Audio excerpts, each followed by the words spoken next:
History point के YouTube channel पर 9th class के तमाम छात्रों का स्वागत है। मैं इश्तियाक आज हम सोशल साइंस के जो नागरिक शास्त्र का पोर्शन है उसका दूसरा लेसन है लोकतंत्र क्या लोकतंत्र क्यों। इसके बहुविकल्पीय क्वेश्चन और अति लघु तृतीय क्वेश्चनों की श्रृंखला लेकर के आपके सामने उपस्थित हुए हैं। ये मोस्ट इम्पॉर्टेंट क्वेश्चन की श्रृंखला है। इससे हर पेपर में, हर पर्चे में, हर क्वेश्चन पेपर में इसी से अक्सर क्वेश्चन पूछे जाते हैं। इसमें जो पहला इस बहुविकल्पीय क्वेश्चन का जो पहला लेसन है, ये पहला क्वेश्चन है कि प्रश्न है कि लोगों के लिए, लोगों की ओर, लोगों की और लोगों के द्वारा चलने वाली शासन व्यवस्था ही लोकतंत्र है। मतलब ये किसका कथन है? किसी के कथन को ये किसी का कथन दिया गया है, पूछा गया है कि ये किसका कथन है। क है एडम स्मिथ का, ख पुनताम्बेर का, ग अब्राहम लिंकन का, घ है अरस्तू का। तो ये जो है कथन है, ये अब्राहम लिंकन का कथन है कि अब्राहम लिंकन ने कहा था कि democracy is the government of the people by the people for the people, कि लोकतंत्र जनता की सरकार, जनता द्वारा जनता के लिए। लोकतंत्र एक ऐसी सरकार होती है जो जनता द्वारा चुनी जाती है और जनता ही की सरकार होती है। इसका दूसरा जो क्वेश्चन है, डेमोक्रेशिया शब्द किस भाषा से निकला है? क है अंग्रेजी, ख जर्मनी, ग फ्रांसीसी, घ यूनानी। तो इसका जो राइट आंसर है घ यूनानी।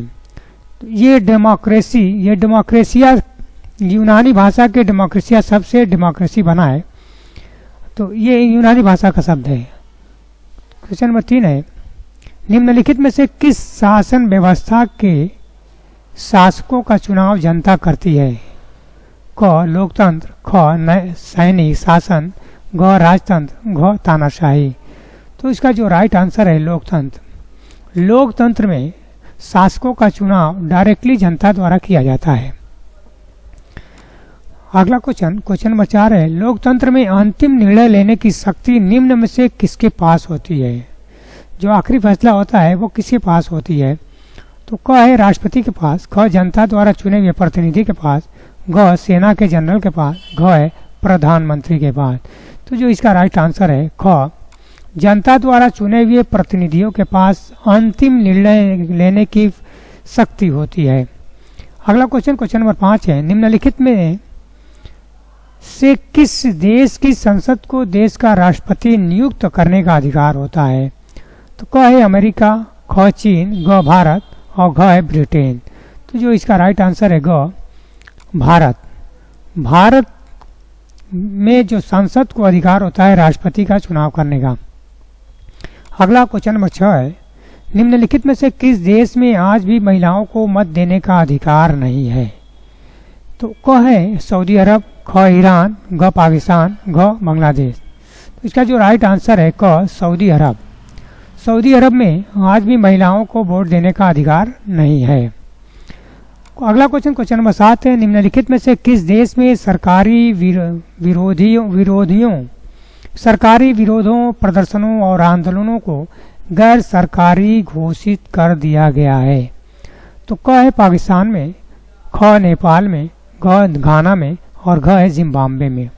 तो जो इसका राइट आंसर है घ जिम्बाब्वे। जिम्बाब्वे ऐसा देश है जहाँ पे मतलब ये प्रदर्शन पर, ये धरना प्रदर्शन पर, विरोध पर तो प्रतिबंध लगा दिया गया है। अगला क्वेश्चन नंबर 8 है, एक सरकार में जिस शक्तिशाली नेता के पास समस्त अधिकार होते हैं उसे निम्न में से कौन सी शासन व्यवस्था कहते हैं? तो क है लोकतंत्र, ख तानाशाही, ग राजतंत्र और घ है सैनिक शासन। तो जो इसका राइट आंसर है ख तानाशाही।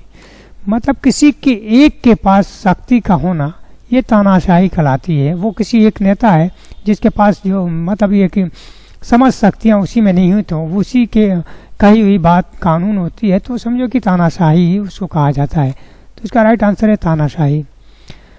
9 है, मैक्सिको निम्न में से किस वर्ष स्वतंत्र हुआ था? क 1940, ख 1930, ग 1925 और घ 1932। तो जो इसका राइट आंसर है ख 1930 ईस्वी में मैक्सिको स्वतंत्र हुआ था। प्रश्न नंबर 10 है, चीन की संसद को क्या कहा जाता है? क है राष्ट्रीय जन सम्मेलन, ख राष्ट्रीय जन संसद, ग राष्ट्रीय जन समिति, घ नई जन संसद। तो इसका राइट आंसर है राष्ट्रीय जन संसद। चीन की संसद को राष्ट्रीय जन संसद कहा जाता है। अलग अलग देशों की संसद को अलग अलग नामों से जाना जाता है। अगला है क्वेश्चन नंबर 11, विश्व इतिहास में सबसे भीषण अकाल किस देश में पड़ा था? क है जिम्बाब्वे, ख भारत, ग चीन और घ है पाकिस्तान। तो जो इसका राइट आंसर है ग चीन। विश्व के इतिहास में जो सबसे भीषण अकाल पड़ा था वो चीन में पड़ा था। क्वेश्चन नंबर 12 है, जिम्बाब्वे को अल्पसंख्यक गोरों के शासन से मुक्ति कब मिली थी?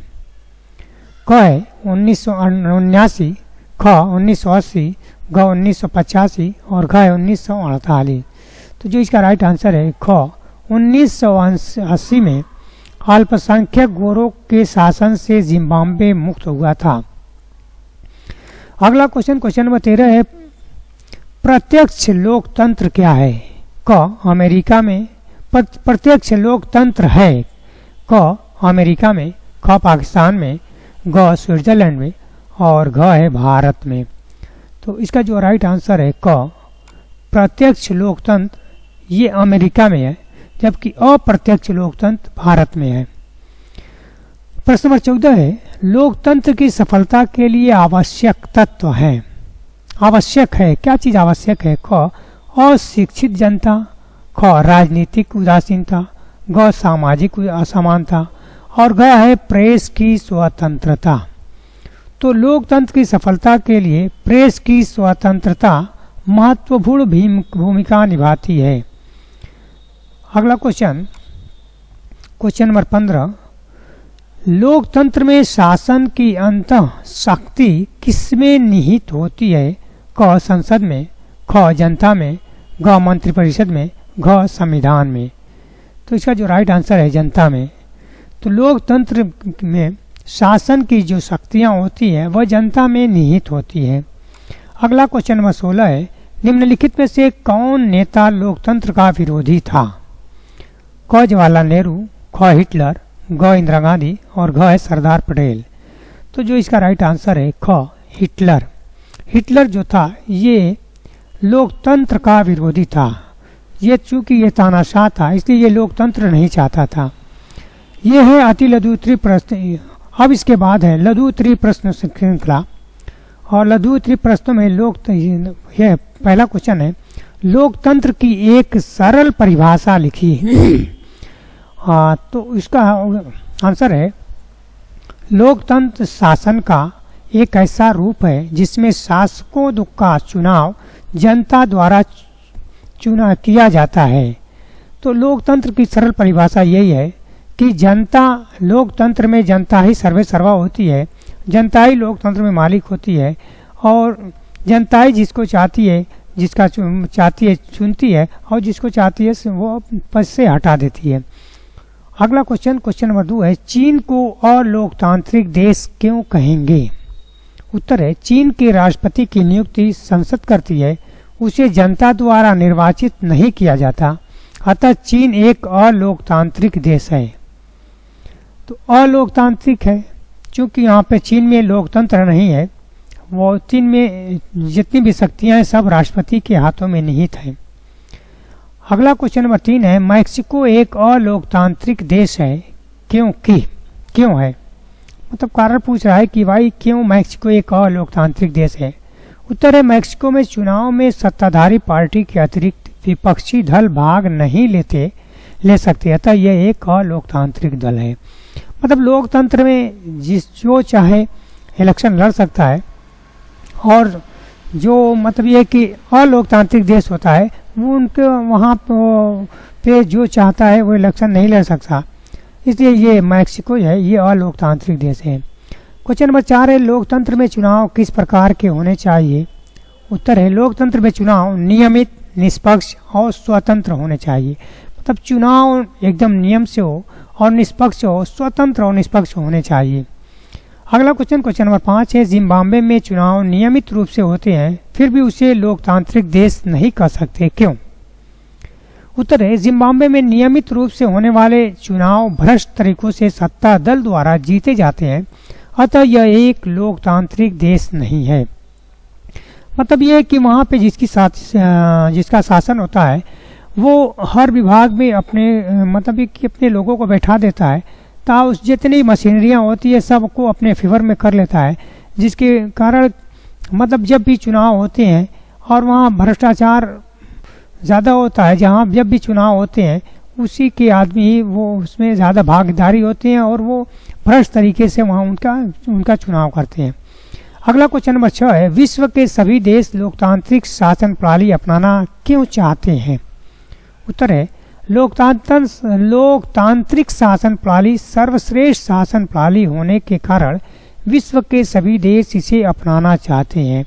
मतलब ये लोकतंत्र ये सर्वश्रेष्ठ शासन प्रणाली है और विश्व के ज़्यादातर देश इसे अपनाना चाहते हैं। जहाँ पे लोकतांत्रिक व्यवस्था नहीं है वो भी चाहते हैं कि हमारे वहाँ लोकतंत्र हो जाए, ताकि हम जनता अपने ये कि अधिकार का प्रयोग करके वहाँ के शासक का चुनाव करें। अगला क्वेश्चन नंबर 7 है, लोकतंत्र के विरोध में 2 तर्क प्रस्तुत कीजिए। विरोध में तर्क देना है। नंबर 1, लोकतंत्र शासन प्रणाली अस्थायी है। दूसरा है, यह व्यवस्था नैतिकता भूल कर सत्ता की लड़ाई में व्यस्त हो जाती है। ये 2 लोकतंत्र के विरोध में तर्क है कि ये अस्थायी है और यह व्यवस्था नैतिकता भूलकर सत्ता की लड़ाई में व्यस्त हो जाती है। अगला क्वेश्चन नंबर 8 है, चीन में अकाल कब पड़ा? इसे विश्व का भयावह अकाल क्यों कहा गया? उत्तर, चीन में 1958 से 61 में अकाल पड़ा था। इसमें 3 करोड़ लोग भूख से मर गए थे, अतः इसे विश्व का भयावह अकाल कहा गया। नियर अबाउट 3 करोड़ लोग मारे गए थे, इसीलिए इसको विश्व का भयावह अकाल कहा गया। क्वेश्चन नंबर 9 है, लोकतांत्रिक शासन व्यवस्था अन्य शासन व्यवस्थाओं से बेहतर क्यों है? उत्तर है, लोकतांत्रिक शासन व्यवस्था अधिक जवाबदेह वाली शासन व्यवस्था होने के कारण अन्य शासन व्यवस्थाओं से बेहतर है। अगला क्वेश्चन नंबर 10 है, लोकतंत्र नागरिकों का सम्मान बढ़ाने वाली शासन व्यवस्था है, क्यों? उत्तर है, लोकतंत्र में गरीब, अमीर, शिक्षित, स्वर्ण और दलित को समान दर्जा दिया जाता है, अतः यह नागरिकों को सम्मान बढ़ाने वाली व्यवस्था है। नागरिकों के सम्मान को बढ़ाने वाली ये व्यवस्था है, इसलिए इसमें सबको बराबर का अधिकार दिया जाता है। अगला क्वेश्चन नंबर 11 है, लोकतंत्र कितने प्रकार का होता है? उत्तर है, लोकतंत्र 2 प्रकार के होते हैं। एक होता है प्रत्यक्ष लोकतंत्र और दूसरा होता है अप्रत्यक्ष लोकतंत्र। अगला क्वेश्चन नंबर 12 है, लोकतंत्र के 2 गुण लिखिए। उत्तर है, उत्तरदायी शासन और दूसरा है शासन में जनता की भागीदारी। शासन जो होता है जनता के प्रति उत्तरदायी होता है और शासन में ये जनता की भागीदारी होती है। अगला क्वेश्चन नंबर 13 है, लोकतंत्र के 2 दोष लिखिए। तो 2 दोष में नंबर 1 है धन का दुरुपयोग और नंबर 2 है राजनीतिक दलबंदी का दुष्प्रभाव। धन का दुरुपयोग किया जाता है, ये उसके दोष हैं, और दलबंदी जो हो जाती है इससे सरकार बनती बिगड़ती रहती है। अगला क्वेश्चन नंबर 14 है, लोकतंत्र की सफलता के लिए 4 शर्तें लिखिए। उत्तर है, आर्थिक समानता, शिक्षा तथा स्वस्थ जनमत। 3 है राष्ट्रीय एकता की भावना और चौथा है संचार माध्यमों की स्वतंत्रता। तो ये लोकतंत्र की सफलता के लिए 4 शर्तें हैं। अगला क्वेश्चन नंबर 15, लोकतंत्र की किन्हीं 4 विशेषताओं का उल्लेख कीजिए। उत्तर है, लोक प्रभुत्व में विश्वास, 2 संविधानवाद में विश्वास, 3 राजनीतिक और नागरिक समानता, 4 बहुमत शासन। तो ये था इस वीडियो का आखिरी क्वेश्चन। वीडियो अच्छी लगे लाइक करें, शेयर करें, और जो लोग नए हैं वो हमारे चैनल को सब्सक्राइब कर लें आप, और अपने साथियों में ज़्यादा से ज़्यादा शेयर करें ताकि ये वीडियो सारे बच्चों तक आसानी से पहुंच जाए। अब इसके बाद अगली वीडियो फिर लेकर के हम आपके सामने उपस्थित होंगे। Thank you.